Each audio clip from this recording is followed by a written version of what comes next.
Қалың елім, қазағым, қайран жұртым. Авторы Абай Құнанбаев. Қалың елім, қазағым, қайран жұртым. Ұстарасыз аузына түсті мұртын. Жақсы менен жаманды айырмадың. Бірі қан, бірі май боп енді көрдің. Бет бергенде шырайын сондай жақсы. Қайдан ғана бұзылды сатша сыртың. Ұқпайсың өз сөзінен басқа сөзді. Аузымен орақ ұрған өңке қыртын. Өзімдікі дей алмай өз малымды. Күндіз күлкін бұзылды, түнде ұйқын. Көрсе қызғар келеді, байлауы жоқ. Бір күн тұртын етеді, бір күн бұртын.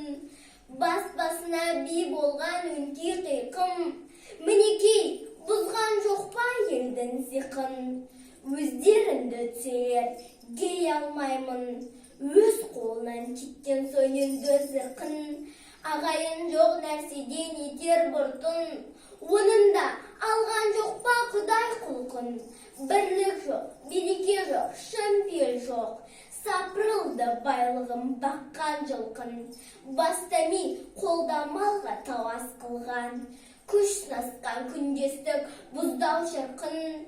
Оналмай бойда жүрсе осы қыртын. Әр жерде жазылмай ма жанын тырқын. Қай жерінен көңілге қуат қылдық. Қыр артылмас болған соң мінсе қырқын. Тиянақсыз